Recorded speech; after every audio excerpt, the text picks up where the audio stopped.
السلام عليكم ورحمة الله تعالى وبركاته. معكم قناة باشا ستوريز. مرحبا بكم فيديو جديد. قصتنا ديال اليوم وقعت في المغرب، ولكن احد الاطراف ولا احد الضحايا ديالها خليجي. بلا ما نطول عليكم نبداو القصة ديالنا. القصة كتدوي على واحد الراجل اللي خدام كسائق في واحد الشركة ديال كراء السيارات. الاسم ديالو عبد القادر. كان السجل القضاء ديالو خاوي وما عنده حتى شي سوابق ولا شي حاجه كتلفت الانتباه. رجل في الاربعينيات من العمر ديالو اللي كيحرص يقضي كاع الاغراض ديالو ديال الناس ويدير جميع الواجبات باحسن وسيله ممكنه وعلى الوجه المطلوب. هادشي بالضبط اللي خلى الشركه اللي خدام فيها باش يكلفوه يخدم مع واحد الكليان من احدى الدول الخليجيه واللي جا كسائح المغرب. هاد الخليجي الاسم ديالو سليم كرا واحد الطوموبيل لواحد الوقت غير محدد، يعني ما مفيكسيش الوقت اللي غيطلق فيه الطوموبيل، لحقاش ناوي يمشي لبزاف المدن المغربيه وما عرفش الوقت اللي غيقدو بالضبط.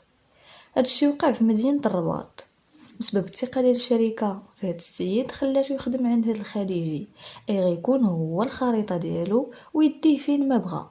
ولكن الضحيه اللي هو الخليجي ما عرفش شنو كيتسناه. في جوج سيمانات الاولين داروا على بزاف المدن. السيد سليم الخليجي كان واحد الراجل كيف ما كنقولوا قشابته واسعه والمزاج ديالو مرن، وداك السائق المغربي عبد القادر كان كيدير كاع الجهد ديالو باش يبين ليه بلا راه كيخدم مزيان، حيت اصلا الشركه عطاتو بزاف ديال التعليمات اللي خصو يلتزم بها. وبين هاد التعليمات انه ما يعطي الصور ديال الطوموبيل لحتى شي حد ولو تكون نهايه الاسبوع. شهر 7 مشى عبد القادر عند الخليجي الفيلا فين ساكن بالضبط حي ليمون في مدينة الرباط. مشى ديريكت الباركينغ، خدم الطوموبيل كما العادة بما يجي الخليجي. بقى شحال هو كيتسنى، خرج باش يكمي كارو مورا كارو، ولا هاد الخليجي بغى يهبط واللي كان عادة ما كينوض بكري. عبد القادر ضرو راسو وبغى يعرف شنو واقع. قرب الفيلا، كان الباب محلول صونا ولكن حتى حد ما كيجاوب. طل من الباب ولاحظ بلا كاين واحد الصمت في الفيلا بحال حتى شي حد ما فيها. هنا عبد القادر عيط للشركه وقال لهم شنو واقع، وقال المدير ديالو باش يدخل الفيلا باش يشوف شنو واقع بالضبط، ربما يكون السيد مريض ولا محتاج المساعده ولا شي حاجه. دخل عبد القادر هو في الطريق ديالو لوسط الفيلا، بان ليه واحد البيت نص نص مظلم وبان ليه بحال شي حد كاين فوق الناموسيه. عيط ليه سي سليم سي سليم تحت ما كيجاوب وحتى حركه ما كاينه. قرب كسر الناموسيه وهنا بان ليه منظر خايب وبشع ديال الخليجي وواحد المراه غارقين في بحيره ديال الدم. تصدم عبد القادر بداكشي اللي شاف وخرج كيجري عيط للشركه وعاود للمدير شنو شاف. المدير عيط للبوليس وبلغ ليهم على داكشي اللي قال ليه عبد القادر في الفيلا اللي فيها الخليجي. ما داش بزاف الوقت باش جا العميد لعين المكان مع المساعدين ديالو، وكان عبد القادر واقف تماك حدا الفيلا ووجهه صفر بالخلعه. ورا البوليس الغرفه واللي تبين بلا الضحايا بجوج تعرضوا لطعنات كثيره. هنا العميد علم وكيل الملك وبدا في المعاينات. خرج العميد للجردة وهنا غتبان ليه بحال لي طراس ديال شي حد كان كيتسلق السور اللي كيطل على الشارع ديال الفيلا، وكذلك اثار ديال الطوموبيل. طلب العميد من الناس المكلفين باش يصوروا الضحايا قبل ما يصيفطوهم لمستودع الاموات باش يدار ليهم التشريح. الفرق ديال البحث في مسرح الجريمه جبدوا واحد التليفون كان تحت المخده ديال الضحيه، وقدر يشوف العميد اخر رقم كان في التليفون الخليجي، وفي شي حوايج ديالو جبد منهم واحد الوثيقه ديال شي وكاله بنكيه. هاد الوثيقه كتبين بلا سليم الله يرحمه قبل من الموت ديالو 3 ايام خرج من البنكه 5000 دولار امريكي. وفي الحوايج ديال المراه لقاو عندها واحد لاكارت ناسيونال واللي كانت بنت الرباط نيت، ومن بعد غادي تبين بلا هي امراه متزوجه. هنا لقاو البوليس راسهم قدام جريمه قتل.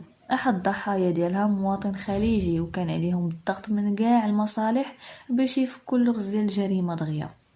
الطبيب الشرعي خرج في المعاينه ديالو للضحايا بلا ماتوا بسبب طعنات مميته على مستوى الصدر والعنق بواسطه شي سلاح حاد. التحليل ديال لي طراس اللي خداو من الجرده مكنتهم انهم يعرفوا بلا نوع الاحذيه اللي كانوا لابسين مطاطي. ولي طراس ديال الرويد الطوموبيل القديمين كانت عندهم ماركه مبدله على لي طراس ديال الطوموبيل الرويد اللورانيين. الضابط لاحظ بعد نهار جا مسرح الجريمه بلا داك عبد القادر السائق كان متوتر بزاف وما حبش من الكارو. طلب منه انه يقول ليه كاع داكشي اللي كيعرف. سولو على الناس اللي كانوا كيجيو عنده للدار او اللي كان كيتلاقى معاهم الخليجي. هنا عبد القادر غيقول ليه بلا سليم الخليجي كان كيقلب غير على الملذات واللهو، وملي كان معاه في شي سفيره الفاس كان اصر عليه باش يجيب ليه العيالات. وكان عبد القادر كيوصل ليه بلا هو راه ماشي من داك النوع ديال الوسطاء اللي كيقلب عليهم. ديك الليله عبد القادر بات في الطوموبيل والخليجي بات في واحد لوطيل فخم في فاس. تما زادت انحصرت العلاقه ديالهم اكثر على ان عبد القادر غيوصلوا غير فين ما بغى وصافي. الضابط لاحظ بلي عبد القادر باغي يتعاون معهم وبقى كيسولو على ادق التفاصيل اللي رد ليهم البال هو مسافر مع الخليجي. قال ليه في 10 ايام من الاخرى كان كل نهار كيكون مع مرا، وقال الضابط بلا كان عنده شي مول طاكسي وسيط كيجيب ليه العيالات. وكان عبد القادر كيشوف البنات خارجين من الفيلا كل صباح. من بعد واحد شويه الوقت ديال التحقيق مع الناس اللي ساكنين حدا الفيلا، واحد المراه اللي كانت عايشه بوحدها قالت للبوليس بلا شافت جوج كانوا خارجين كيتسلتوا من السقف الفيلا، غير هما هبطوا لقاو واحد طاكسي صغير كيتسناهم وطلعوا فيه. ها هو اللغز بدا كيبان. اخر رقم كان تلقى في التليفون ديال الخليجي كان ديال واحد السيد مغربي كيسكن في يعقوب المنصور تما كنيت في الرباط. غير هو ما اعتقلوش ديك الساعه، ولكن بقاو كيراقبوه من بعيد وكيجمعوا عليه كاع المعلومات الكافيه. لاحظوا بلا هاد السيد كيركب في واحد الطاكسي اللي كيسوقو هو نيت وكينزل به لوسط المدينه. من بعد المقارنه ديال لي طراس ديال الطوموبيل اللي تلقات في مسرح الجريمه وديال هاد الطاكسي كان تطابق. قبل ما يشدوه البوليس لقاوه من بعد محط طاكسي في محطه الطاكسيات اللي في وسط المدينه، توجه لواحد البنكه ديال تحويل العملات وهاز واحد البلاستيكه اللي غيكونوا فيها الفلوس. شدوا مول الطاكسي اللي كان سميتو سمير وهو متلبس قبل ما يحول العملات اللي هاز. داوه وبداو في الاستنطاق ديالو.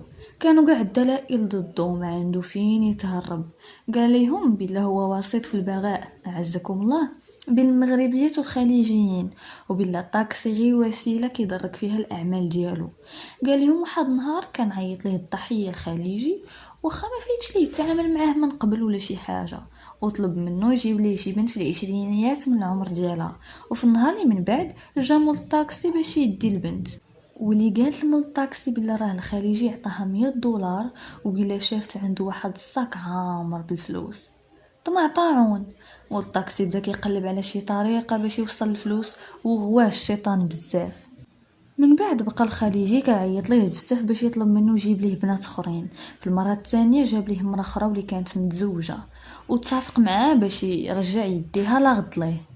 في النهار الاخر قال ليه الخليجي بلا راه اتفق مع المراه على اساس التمديد، يعني ما غاديش تمشي داك النهار، ووصاه باش يجيب ليه الماكله والشراب. يبا هنا مول الطاكسي جاتو فرصه ما كتعوضش وقرر يمشي يجيب القرقوبي من واحد الصاحب ديالو اللي سميتو الميلودي، وداروا الخارجي في الماكله وفي الشراب. بالليل جا داك سمير من الطاكسي هو وصاحبو الميلودي، تسلتوا الفيلا وشافوا الخليجي ناعس. فبدا كيقلب على الصاك ما لقاش، بقات ليه بلاصه وحده تحت الناموسيه. غير هو هز الغطا وهو يفيق الخليجي، واخا كان باين عليه وشاد فيه الاثار ديال المخدر اللي داروا ليه في الماكله، ولكن مع ذلك قرر انه يقاومهم وما يخلوهش يشفروا ليه الصاك. مع الاسف ما قدرش انه يتغلب عليهم بجوج وبقاو عليه الطعنات ودازوا المراه هي عطاوها طعنات مميته وخلاوهم جثه هامده. ملي قلبوا على العائدات الاجراميه في المنزل ديال القاتل ميلودي لقاو عنده داك الصباط المطاطي اللي طلع به في تسلق به داك السقف ديال الفيلا، ولقاو بعض المخدرات ديال القرقوبي اللي كانوا استعملهم في التخدير ديال الخليجي هو والمراه. في المنزل ديال مول الطاكسي لقاو عنده بعض الاوراق ديال الدولار اللي كان متفق مع سمير غي زعما يصرف الفلوس يقسم معاه داك الشيء. مع الاسف الخطه ديالهم ما مشاتش كما بغاو، واللي مشى في طريق الحرام راه كيلقاها.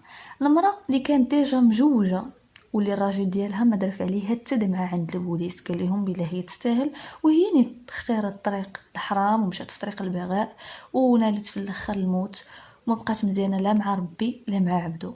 كذلك الخليجي اللي جا هنايا المغرب والنيه ديالو خايبه مشى للقبر، والاخرين اللي طمعوا في الفلوس الحرام مشاو للحبس.